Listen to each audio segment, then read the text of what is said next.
Bom dia, queridos irmãos. Hoje é dia 2 de novembro do ano da graça de 2021.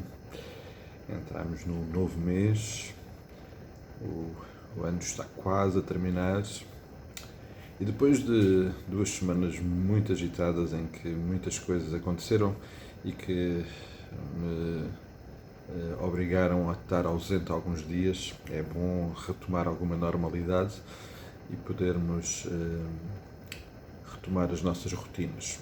As rotinas são boas, não são necessariamente más. Esta para mim é uma rotina muito boa, de poder começar o dia refletindo na palavra convosco e olhando para aquilo que o Senhor tem vindo a falar aos nossos corações e a dependência do Senhor procurar entender e procurar digerir tudo aquilo que o Senhor nos tem estado a falar. Nós temos estado na carta aos Hebreus, um texto muito importante. Não, nem sempre fácil, mas muito importante. E o irmão Edu ajudou-nos nesta semana a caminhar ao longo dos versículos 13 a 20 do capítulo 6. E o versículo 13 naturalmente está ligado, vem na sequência daquilo que Deus falou nos últimos versículos e Deus vem-nos a chamar a atenção e creio que o versículo 12 é um bom resumo daquilo que ele acabou de dizer, para que não vos torneis indolentes. Ou seja, nesta nossa caminhada, nesta nossa jornada, temos feito inúmeras exortações importantes e significativas e há um perigo de nos tornarmos, como diz o texto, indolentes, negligentes com a nossa vida cristã, com o nosso relacionamento com Deus. E por isso nós precisamos de ter este cuidado, esta proximidade. A solução para este problema, para este perigo, tem sempre a ver com a intimidade com que caminhamos com o Pai. E por isso sempre temos em mente também o nosso texto para este ano, o de caminhar, o de andar humildemente com o Senhor. Mas o versículo 13, dizendo isto, para que não, na sequência da exortação, cuidado, não permitam que haja interferências na qualidade da vossa caminhada, e ele no versículo 12 até sugere que sejamos imitadores daqueles que pela fé e pela sua longanimidade herdam as promessas, ou seja, até colocarmos os nossos olhos no exemplo daqueles que nós temos à nossa volta, que são exemplos de fé. Então, ele diz no versículo 13, pois quando Deus fez a promessa a Abraão, visto que não tinha ninguém superior para jurar, jurou por si mesmo. A nossa caminhada com Deus é uma caminhada sustentada em promessas. Algumas já foram cumpridas, outras irão ser cumpridas, e esta é uma realidade. Aliás, toda a vida toda ela é uma sequência de promessas, de expectativas. Os nossos relacionamentos interpessoais, há promessas de fidelidade, há promessas de envolvimento. Quando celebramos um contrato de trabalho com alguém, tudo isto está sustentado em promessas. A promessa que nós fazemos à entidade empregadora é que vamos ser zelosos no nosso trabalho, que vamos trabalhar X horas por dia, que vamos produzir. A promessa que ele faz é que nos irá dar o retorno em salário, em dias de descanso. Esta é a nossa realidade, e a realidade da nossa caminhada com Deus é feita também através de promessas. Elas são fundamentais. Este texto hoje, e este texto desta semana, lembra-nos que no caso do nosso relacionamento com Deus, elas são realmente inabaláveis.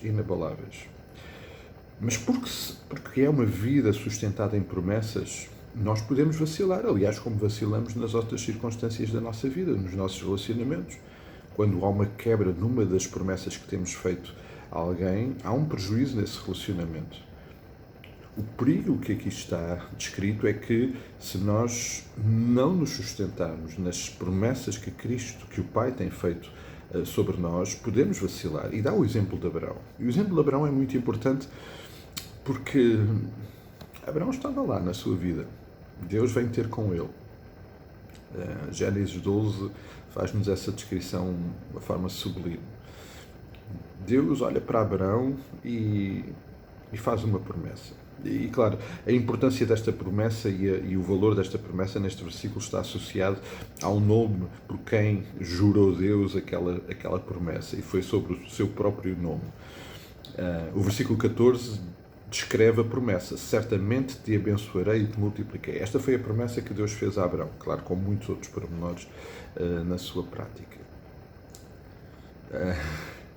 Quando eu penso nesta circunstância, Deus fez aquela promessa, depois dá algumas orientações a Abraão, sem muita informação.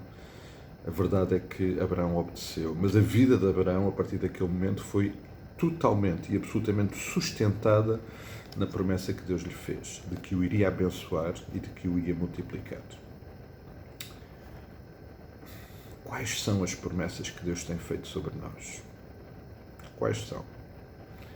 Quais são as promessas que o Pai, através de Cristo, tem feito sobre as nossas vidas?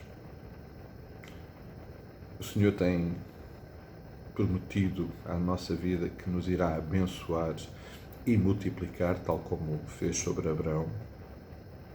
E nesse aspecto, sim, porque podemos olhar para esta promessa no que diz respeito à Igreja, mas a nós pessoalmente, porque bem sabemos que esta promessa de Deus com Abraão também tinha uma perspectiva de um povo que Deus estava a preparar e a separar para si. Mas pessoalmente, quais são as promessas? Creio que um dos problemas que nós vivemos na nossa vida cristã, por um lado, é esquecer as promessas que o Pai tem feito. Um outro é criar na nossa mente, no nosso coração, expectativas com promessas que Deus não fez, mas que nós achamos que Ele fez. Mas qual tem sido a nossa relação com as promessas de Cristo? E qual tem sido a nossa resposta? E sobre isso amanhã poderemos também considerar, porque o texto, como foi muito claro no domingo, nos conduz a perceber também, no exemplo de Abraão, essa resposta. Mas quais foram? Eu queria muito desafiar os irmãos hoje a considerarem, nós todos hoje, a considerarmos no nosso coração, quais são as promessas que o Senhor tem feito sobre as nossas vidas, que nos sustentam, fazem parte desta caminhada e que nos permitem não negligenciar a nossa salvação, não nos tornarmos indolentes com uma salvação que teve um preço, e o preço foi a morte de Cristo na cruz. Que promessas são essas que alimentam e que sustentam um relacionamento que é de abertura, porque Cristo é o nosso sumo sacerdote, Ele abriu o caminho para a nossa comunicação com o Pai, nós podemos desfrutar disso. Quais são essas promessas? Eu queria desafiar os irmãos a listarem isso, se desejarem até escreverem quais são as promessas. E ao lembrarem-se delas, vamos lembrar em que momento e em que circunstâncias Deus fez essas promessas, para não corrermos o risco de também podermos criar expectativas sobre promessas que Deus não fez, mas que nós achamos que Ele fez. Eu creio que este exercício nos vai ajudar a caminhar perto, intimamente com o Pai, e a proteger-nos de sermos indolentes, negligentes com a nossa salvação e, acima de tudo, com Cristo, Ele que é o centro, Ele que é o autor da salvação e que é o centro da nossa vida. Eu creio que vale a pena meditarmos sobre isto e vale a pena dedicar algum tempo a meditar e a procurar, na intimidade com o Senhor, digerir este texto neste aspecto. Ficamos por aqui hoje, um resto de dia muito abençoado para todos vós, que o Senhor continue a abençoar e a cuidar da vida de cada um, e estamos aí. Logo amanhã, quando o Senhor permitir, estaremos juntos novamente. Um abraço